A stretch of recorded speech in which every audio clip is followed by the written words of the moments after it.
Hi, it's Kirby Summers, and today I'm going to review the Ask Me Anything questions and provide the answers for those of you who participated.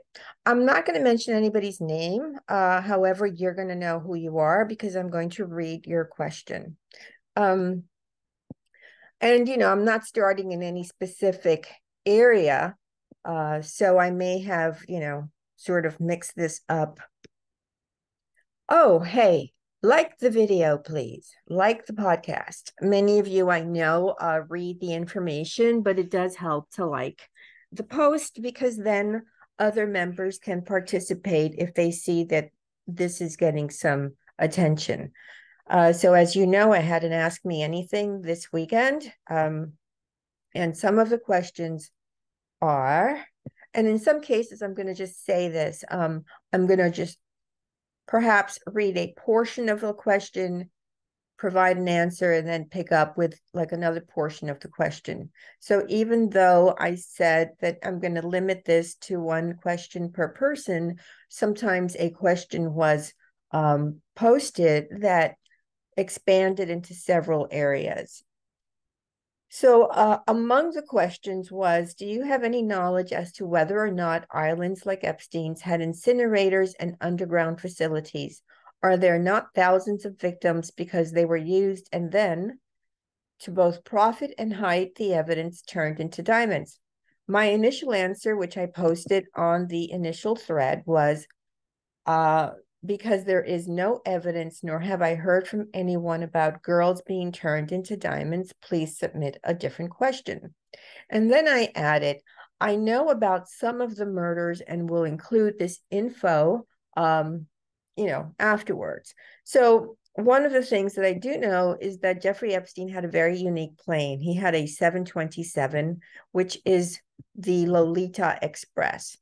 The 727 is favored by the CIA. In fact, it was created for the CIA in the 1960s because it has a special rear end door that while you're flying the plane can open.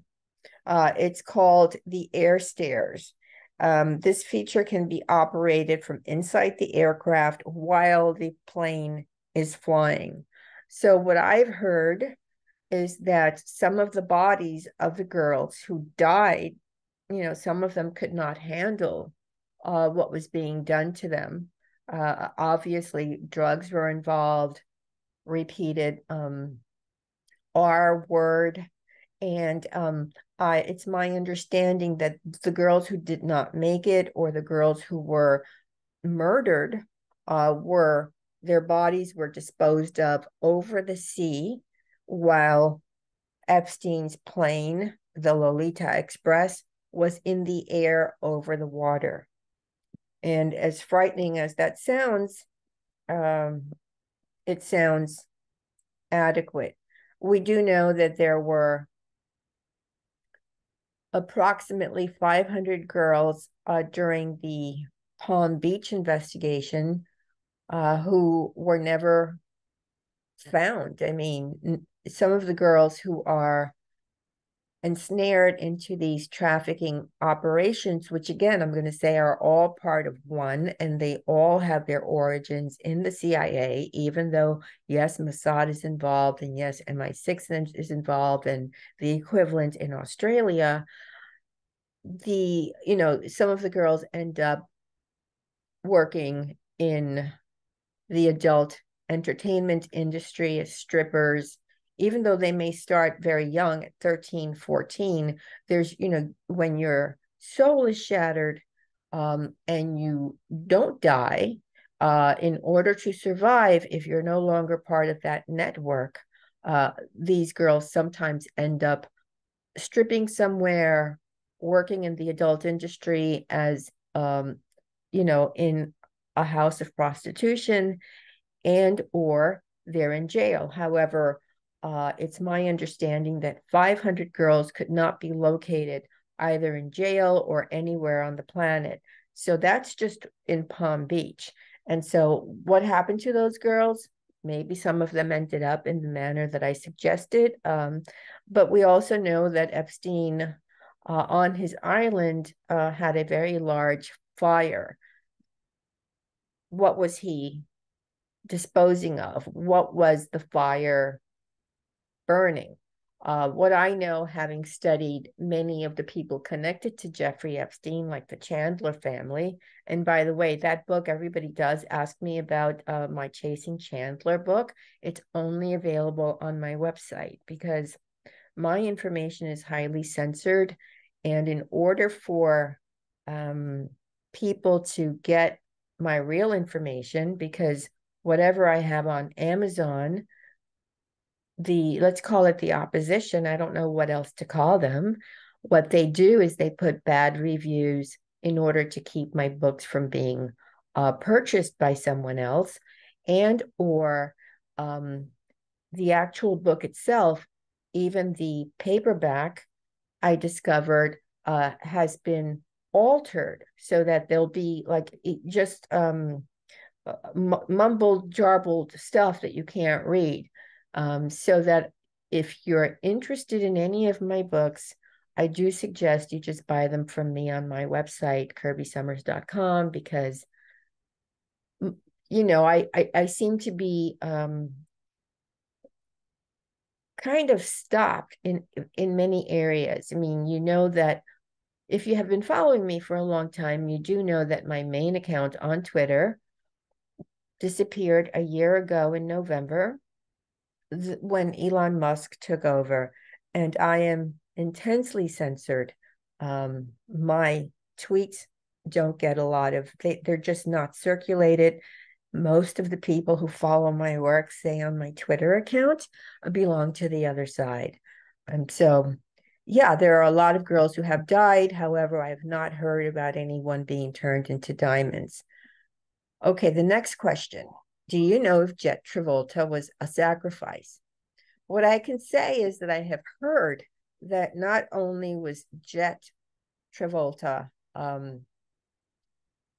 who had a strange death, as you know, but also his mother, Kelly Preston, is alleged to have been a sacrifice.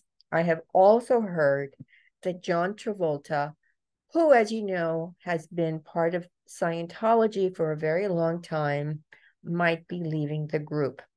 Is he ever going to come out of the closet is a question that no one asked, but I will say that that remains to be seen. I think most of the people who follow John Travolta and his work for years probably have heard about, his affairs with other men, allegedly, I'm going to have to say. So is he going to come out of the closet because his marriage to Kelly Preston was actually a fake marriage? It's not the only fake marriage in Hollywood. There are many of them. And it's happened for many, many decades since the beginning of Hollywood. And by the way, Hollywood was created by the Chandler family, and I go into detail in my book, Chasing Chandler. So a lot of these marriages are fake. They're created in order to display to the public that someone with the fame of John Travolta has a normal life with, let's say, his wife, who is now deceased, Kelly Preston, and has children. But that's a front. And there are many women who are okay with having a fake marriage. Kelly Preston, clearly one of them. She was, I believe, from what I have been able to discover, more involved in the world of Scientology than even John Travolta. Okay. The next question. Hi, Kirby. I'm grateful for your work. I dedicated my career to child abuse prevention and worked in nonprofit agencies and state government. Once I started researching this topic, I was shocked by the scale. It was the Franklin scandal that absolutely blew my mind and made me feel a little hopeless. I started making mind maps to visualize the networks involved, and the global scale is scary. I don't have a social media following and don't want one, but I want to help somehow. What would you recommend? I no longer work for government agencies, and I did get certified for victims advocacy. I joined Nick Bryant's Epstein group. Okay, I'm going to stop here because I want to explain to you what I know about Nick Bryant and why I am suspicious of his motives and of the information that he puts out. And quite frankly, until you told me that he has an Epstein group, I didn't know about it because he blocked me. So I have talked on other podcasts about intelligence, people that belong to intelligence infiltrating either a group or the life of a victim slash survivor.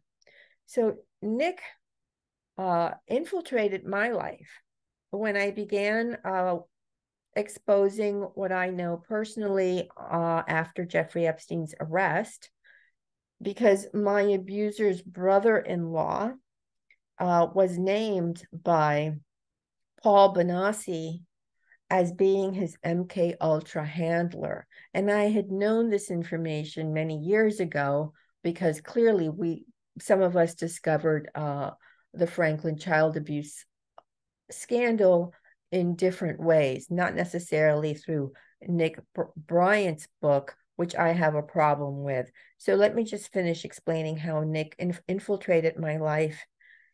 So he infiltrated my life. He, DM'd me or whatever he did, and then he started calling me and he started trying to get information from me.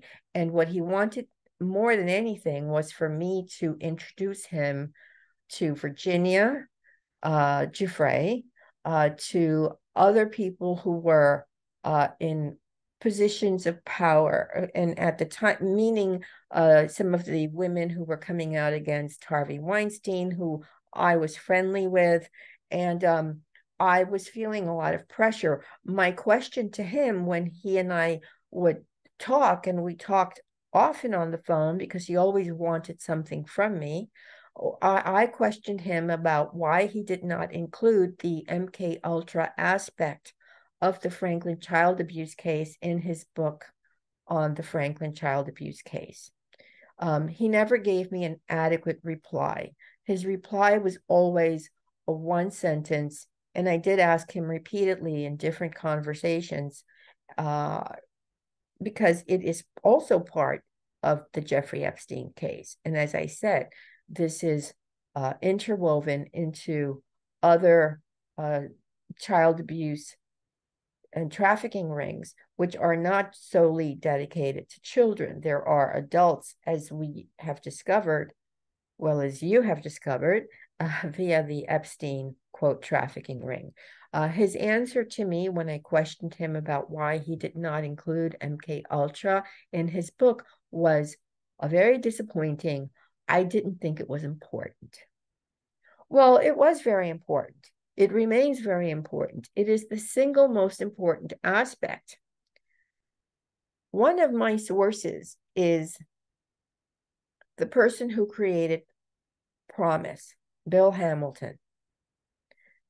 The Justice Department, as you know, if you're familiar with Inslaw and the Promise case, stole this from Inslaw.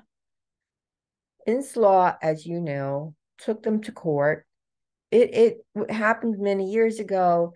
It is the software that was sold by Robert Maxwell, so on and so forth. But among the many things that I took to Bill when I got into researching Jeffrey Epstein was that I had made discoveries pointing to the fact that Jeffrey Epstein is part of the ongoing MK Ultra program. Now I'm using MK Ultra as like a catch-all for mind control, which continues to present day, and which, frankly, I write about this in my Substack and in some of my books. I write about how this was what he was doing in Harvard. And I will be more specific about that in my series, where I expose Eric Weinstein's role in becoming involved in the Jeffrey Epstein case. What you have to understand is that people will infiltrate our lives, your life, in order to distract. Now, if Nick Bryant were really what he purported to be, he would know that these groups are interconnected, number one. Second, he would be able to have included the MK Ultra aspect too. Third, he would not have blocked me. I know too much. He blocked me on Twitter. Among the questions that raised, aside from the fact that he didn't include anything about that subject, there were other things that I was very curious about. Why? And I'm going to list them as much as I can remember now. I don't want this just to be about him. However, he claims, I went to the website where he has his quote Epstein group. And, he basically made a statement, and I didn't bother to stay there. But he basically said, when, describing himself on his page, that he published Epstein's Black Book on the internet in 2015. What he did not tell you, and what he does not ever explain, is that this is really not true. He sold the story to Gawker in 2015. He wrote the article for Gawker in 2015. And in that article, there was a link to the Black Book. He also never explains, how did he get the Black Book? The Black Book was confiscated by the FBI when they arrested Jeffrey Epstein's former butler, who had the Black Book as life insurance. What Nick never explains is, how did he get the Black Book? So I really, he never explains that. He just takes credit for putting it on the internet as though he had done this in a pure fashion. And that's not the case. The other thing that I questioned was, he's approximately, like, he's got to be 60 or more. He's a single man. If he has been involved in the child abuse world in trying to connect the dots and quote get justice, I was always curious, because he was part of the mainstream media establishment and then claims he dropped out, and that among the first things that he discovered was the Finders, which we know is a CIA connected group. Oh, they all are, by the way, okay? They're all CIA connected. And that then he became interested in the Franklin child abuse ring. Now, he's made contradictory statements. I remember asking him on the phone, because I've had death threats. I've had 3 where I came very close to dying. And, I was also kidnapped, held at knife point, raped for 5 days, and I managed to escape. The police in New York did not help me, because they're part of it, okay? There are parts that are help never to catch the perpetrators on the local level, on the city level, on the state level, and certainly on the federal level, as we have all seen with Alexander Acosta having been promoted because he only gave Jeffrey Epstein the non-prosecution agreement, which was very lenient, and he backed off. And we have seen it with, let's say, Bill Barr, who never prosecuted Epstein.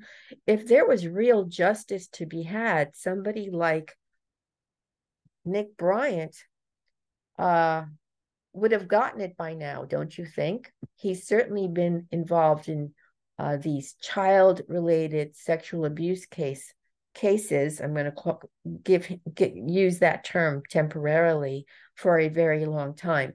The truth of the matter is that it is so entrenched into our government, where all of our decision makers are compromised and part of the problem, which is what I say all the time. I never change that message. I came to it slowly. I realized over time how deep and extensive this is. And for somebody like Nick Bryant to say that he is looking for, I'm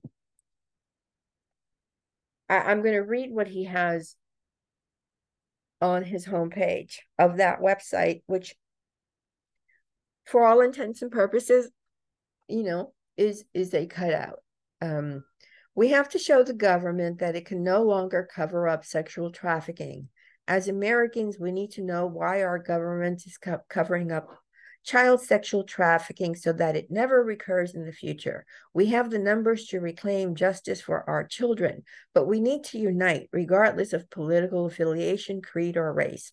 We will build our grassroots alliance via social media networking. Your participation is crucial as we implement peaceful, non-politically partisan demonstrations and demand that our lawmakers form a Truth and Reconciliation Commission to address the crimes of Jeffrey Epstein and his cohorts. I have a problem with everything he has just said, because he does what mainstream media does, is that he separates Jeffrey Epstein from the other rings, even from the Franklin child abuse case. So ask yourself, if he became involved, let's say in his mid-40s, as a single man into the Franklin child abuse case, which, by the way, when I questioned him about certain people who pretended to be attorneys for some of the victims, who I have heard from some of the victims were also child abusers and sex addicts. Among them, John DeCamp was a sex addict, and he also abused some of those children, but he became their attorney. We have seen the attorneys who, quote, help the victims, such as, let's say, David Boies, J. Stanley Pottinger, who represented not just Virginia Giuffre, but over 60, quote, victims, because not all of them are victims. I want to say that some of these so-called victims are too deeply entrenched in let's say in Hollywood. They have a Hollywood presence. They have a presence on hit soap operas. They have a presence in the music industry. They have a presence in politics. They're not all victims. They have become part of the machine that keeps feeding misinformation, and again, is embedded into our society in a way that's just too deep for the average person to understand. So you have to ask yourself, whenever somebody pops up, just because he's written a book that doesn't include real information, he just got court documents, and basically he was truthful in saying that without the court documents, he could not have written that book. But he omitted the most important aspect of that, as I have said. He's only recently, I think it's because I keep bringing it up, that he doesn't talk about the MK Ultra aspect on his podcast. It was brought to my attention by one of the people who has followed my work from the beginning, that he has begun to talk about MK Ultra. Well, it's a little too late, Nick. And if he were legit, and I do not believe he is legit, that's my opinion. You are free to have your own opinion. Then he should have known that the Franklin child abuse rings, which again, he claims was far bigger than the Jeffrey Epstein ring. He keeps separating these, again, as if they're different. They're not different. So I'm going to stop my expose on a man that I do not believe in. and who I believe infiltrated the Epstein story and infiltrated my life for purposes that only cause to distract, and um, issue false promises. And if your energy is taken up by following a false leader, then you end up actually doing nothing. That's just my opinion again. So now I'm going to continue reading the other part of this question. I want to do more. I am in Palm Beach now, and it feels like I'm in the belly of the beast, one of many beasts, sadly. What would you recommend someone do that wants to get involved in exposing some of the past and present trafficking blackmail operations? Then the question goes on. Also, I'm researching Glenn's Hollywood connections, and I'm wondering if you knew of any crossover with the religious cults like Hillsong. It's odd to me that the Kardashians have holiday dinners with Scooter Braun, Abramovich, Lou Taylor, Judah Smith, Bieber, Baldwin's, Azoff, Kushner, Geffen, and just an odd mix, especially considering their different religious cult connections. It continues. I read Fiona Barnett's book. I discovered some very shady happenings from reading Australian court documents on Hillsong that expose money laundering, but there is also trafficking happening from LA, Miami, and New York. Okay, so pretty much I think that this answers this question. The second part of her question is self-explanatory. The CIA certainly is connected to Abramovich, right? The CIA is also connected, as I have explained in previous podcasts, to the music industry. It is connected to Hollywood in general. It is connected to all of the cultural aspects of our society. Does it just happen in LA, Miami, or New York? No, it happens really everywhere. It's not unique to the United States. Again, it happens in multiple countries. Do you have a reason to be suspicious of Ghislaine's Hollywood networks? Sure, because Hollywood is connected to the CIA, and Ghislaine and Jeffrey Epstein worked for, from my research, the CIA. Yes, Mossad is involved, MI6 is involved. So, the way to help, two other people wanted to know how to help. And the way to help is to understand as much as you can from reliable sources and share information to the people in your life and explain to them how the world really works. The world works by using blackmail. The reason children are used or minors are used is because if you are part of the puppet, I'm going to call it the puppet state, the people that we see, let's say the senators, the congressmen, and even the presidents, and for the time being, well, I'll just limit this to the United States.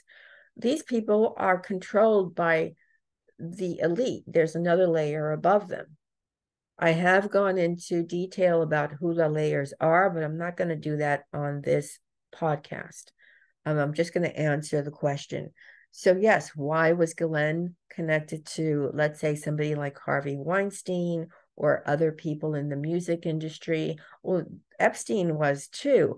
And again, the reason is because it's all CIA connections. And so the question basically is, yes, it's going to be money laundering. From two of the victims of the ring that allegedly or supposedly Nick Bryant covered, they said that the money that Larry King collected, because Epstein also collected money, not all of the victims were gifts. I'm going to use the term gifts made to comply with their request to service someone for a specific purpose. But some of the victims, not just children, but adults and also males, were sold to buyers, okay? And so that money from the Franklin ring was said by victims to have been used by the CIA for Iran-Contra. And so we can expect that money from, quote, the Epstein ring was also sent up the chain for covert operations. The United States, as you know, gives a large amount of money to, let's say, Israel. They spend an incredible amount of money on the war machine, and the CIA spends the amount of money that is not even available to us, the citizens. We don't know the budget for CIA black operations, covert operations. Those are, in many cases, just farmed out to individuals or to cutouts so that they can then claim that they were not responsible. So how to help? Learn how the world really works, educate the people in your life. As for helping me specifically, which some other people suggested they wanted to do, and I'll cover those questions additionally, my life is in danger. Anyone who exposes the truth, and I have been trying to expose my truth for 30 years. 30 years. I receive death threats all the time. I just received one about 4 days ago saying that and I'm just kind of trying to remember the exact words, but something about my blood being painted all over the city, my blood being the color of red, being painted all over the city. I receive death threats all the time. So it would be careless of me if I were to accept help from those of you who support my work, and I deeply appreciate it, but I could not ever extend to you to help me in a manner that would jeopardize your safety and your well-being and your life. So I thank you for the offer, but I cannot accept it based on the fact that anyone who really gets into this in a deep manner like I have is just simply not safe. Okay, so the next question. Do you have any evidence that Chris Cornell didn't really kill himself? His wife was insistent that he wasn't suicidal. Just curious. Thanks as always. So clearly I don't have evidence, right? Because I wasn't in the room when he allegedly killed himself. What I will say is that I can speculate based on similar suicides. Now, he came from a troubled home, which makes him the perfect target to be used for the intelligence community in the music industry. And based on his history in the music industry and who he was associated with in his early days, it's all connected to the CIA.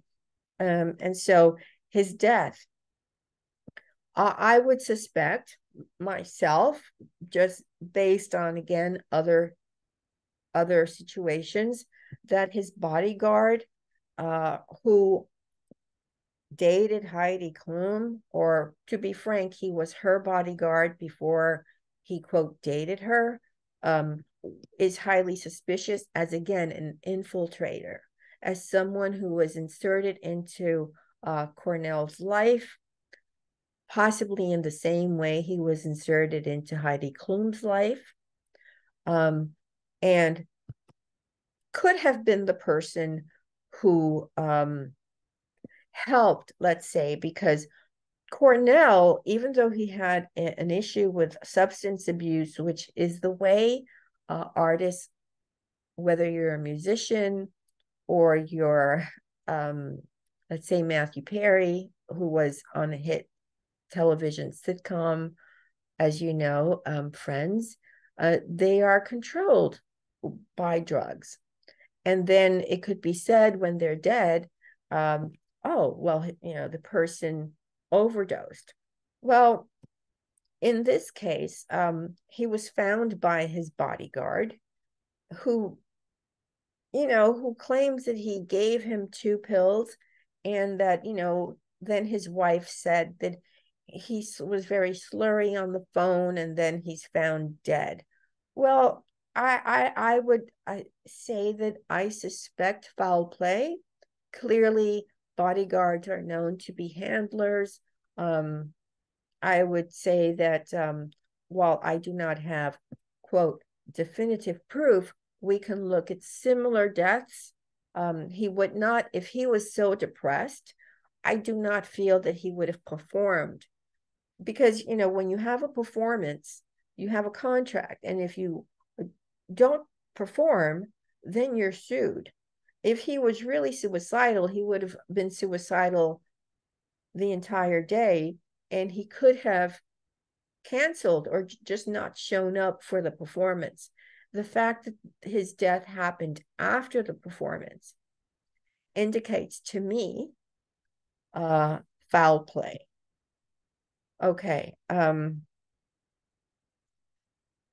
So again, Kirby, I would like to help too. What side of the tentacle do you want me to help you with? I am in Ireland. I know the story of Kincora. I am also Flemish and did work on the Belgian and Dutch royals, Opus Dei background, etc. I live part of the year in the south of France and see the yachting girls in Saint-Tropez. Again, I thank you for that. However, because of what I said previously, I could not in good faith ask you to help me with any part of my research because it would endanger your life. Quote, the yachting girls situation, that's part of the modeling industry. The modeling industry is a front for prostitution. If you are not aware of that and you haven't made the connection, I will be doing further work showing you specifically how that's happened throughout history, not just with, quote, the yachting girls. I think I was the first person to discuss Meghan Markle's, quote, yachting connection to Prince Andrew and her connection to Gloria Steinem, who's a CIA asset. And, I'll just go off topic right now and say that Meghan Markle is exactly the type of person who is used by the intelligence community to insert herself into someone's life in a very similar manner as Courtney Love insinuated herself into Kurt Cobain's life, which frankly intersects with Chris Cornell, okay? And so we have Courtney Love who inserted herself into Kurt Cobain's life. I believe that happens very much, and you have to always do your own research. Look at the patterns. The patterns speak more than what you're ever going to get from mainstream media or someone who has inserted themselves into the life of a victim or a well-known person. If you understand how the world works, the best thing you can do is explain it to the people who are unaware that things are never really how they appear. So I think this is one or the second of the almost last questions. Hi, Kirby. I'm also offering to be your boots on the ground. I'm in sales and cover all of Ohio and Michigan. Just putting that out there. I love your work and I pray for your safety. What you are doing is so very important. Thank you for helping us to expose the evil that is currently in power on this planet. My question, why do you think the Clintons moved to Montauk after they left the White House? Well, to be honest, they don't live in Montauk. They live in Chappaqua, which is a suburb of Westchester. They summer in the Hamptons, They spend their summers very frequently on the Hamptons, which is very close to Montauk. The important thing about where they live in Chappaqua, which again is a suburb of Westchester, is that Westchester is where the former cop, Nicholas Tartaglione, who Jeffrey Epstein alleged tried to kill him when he was in jail, that's where he comes from. Donald Trump also has a golf course in the same area, and that is the Clintons' main residence. They also have a home in Washington, D.C., and they have another home in Little Rock, Arkansas, which they are not very frequently there, but, they're there. Montauk, as we know, is where the Montauk project took place, but the Hamptons is close to another location, which was the original place where the MK Ultra experiments took place until they were brought to national attention in the Church Committee hearings of 1974, 1975. And that's a laboratory that many people don't discuss. I've written about it. I think that the real question that perhaps you want me to answer is whether or not the Clintons are involved in mind control. And my answer to you is yes, they are involved in mind control. Their nonprofit was famously said by Jeffrey Epstein to have been funded by Epstein. Epstein is a cutout of the intelligence community. The funding of the Clinton Initiative or the Clinton Foundation, I forget what it's called, is a way to clean dirty money, and it allows Clinton, as a former president, to be present in different areas. I will be doing a podcast on my experience helping Hurricane Katrina victims. Bill Clinton's foundation became involved at the time. However, when I reached out to them for real help, there was none forthcoming. So it was not clear to me at the time what